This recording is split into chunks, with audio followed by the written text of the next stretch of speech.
मुख्यमंत्री देवेंद्र फडणवीसांनी राहुल गांधींनी महाराष्ट्रातल्या विधानसभा निवडणुकीवरनं केलेल्या आरोपांवर सडेतोड उत्तर दिलेलं आहे। वृत्तपत्रात लेख लिहून फडणवीसांनी राहुल गांधींनी आरोप केलेल्या प्रत्येक मुद्द्याला आकडेवारीसहित उत्तर दिलंय।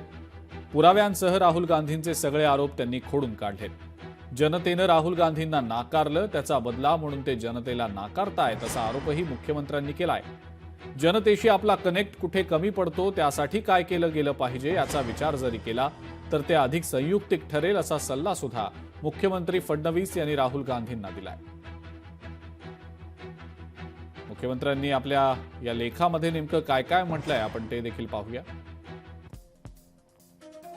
राहुल गांधी सातत्यानं लोकशाही प्रक्रियेचा अपमान करतात। राहुल गांधी सातत्यानं जनादेशाचा अपमान करतात। 1950 पासून निवडणूक आयुक्त काँग्रेस सरकारनं थेट नियुक्त केले। आतापर्यंतच्या 26 पैकी 25 आयुक्त तुम्ही केंद्र सरकारकडून थेट नेमले। पहिल्यांदा मोदीजींनी त्यात राजकीय पक्षाचा नेता असलेली समिती नियुक्त केली। पण लोकशाहीला भक्कम करणारं पाऊल तुम्हाला आवडलेलं दिसत नाही। 2014 ते 2019 या काळामध्ये 63 लाख नवीन मतदार होते। 2009 ते 2014 या काळात 75 लाख नवीन मतदार होते। तर 2004 ते 2009 या काळात 1 कोटी नवीन मतदार होते।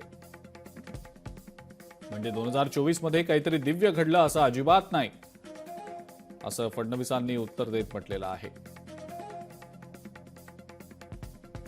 या सगळ्या आरोप प्रत्यारोपांवरनं आता राजकीय वर्तुळातनं अनेक प्रतिक्रिया उमटतायत। त्यापैकी काही प्रतिक्रिया पाहूया। लेखाचं उत्तर लेखाने दिलेलं आहे, फॅक्ट्स अँड फिगर्स सहित दिलेलं आहे।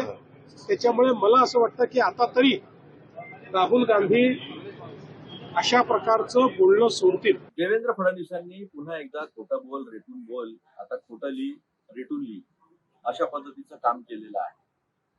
त्यांनी सांगितलं की 16 लाख मतं स्वातंत्र्य वाढली, 16 ने 76 लाख वाढली। चंदीगड हायकोर्टने स्पष्ट सांगितलं की व्हिडिओ फुटेज आणि डेटा हा विरोधी पक्षांना द्या, जो मागतो त्याला द्या। कायदा केला आणि असा डेटा देता येणार नाही असं सांगून टाकलं।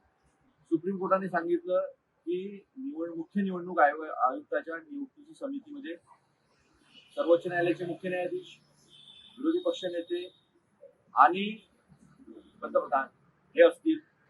त्याच्यामधनं सर्वोच्च न्यायालयाचे मुख्य न्यायाधीश काढून टाकले, कायदा बदलवून टाकला, लोकशाही संपवून टाकली। त्याचं उत्तर नाही दिलं। देवेंद्र फडणवीसांनी लेख लिहावा, ग्रंथ लिहावा, नवी गीता लिहावी या विषयावर तुम्ही कसे जिंकलेले आहात। तुम्ही एकनाथ शिंदे, अजित पवार महाराष्ट्रात, हे अख्ख्या जगाला माहिती आहे। भारतीय जनता पक्षाची ताकद त्या याच्यात इतकीच होती, ते 25 जागा जिंकू शकत नव्हते। देवेंद्र जी ने आज स्पष्ट रूप में लेख में जो भूमिका दी है वो काफी है। राहुल गांधी को उसमें जो आरोप उन्होंने लगाए हैं उसमें उसकी पूरी मेरे ख्याल से मराठी में बोलते खड़पट्टी की है देवेंद्र जी ने उनकी। तो अच्छा है कि एक अच्छा लेख दिया है, लोगों को भी एक दूसरी बाजू समझ में आ रही है। एकंदरीत त्यांचा जो लेख आहे हा सावरासावर करण्याचा हा प्रयत्न आहे।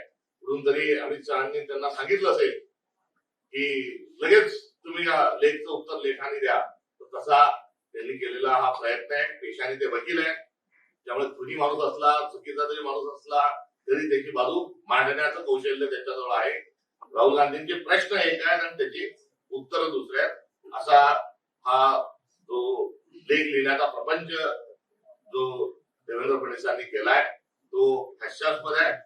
याचा अजून लेखाने उत्तर देण्याचं काही याला आवश्यकता नाही।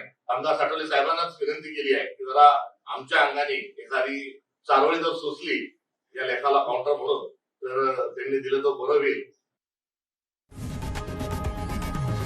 लोकशाही मराठी ऐका, पहा, जागरूक रहा।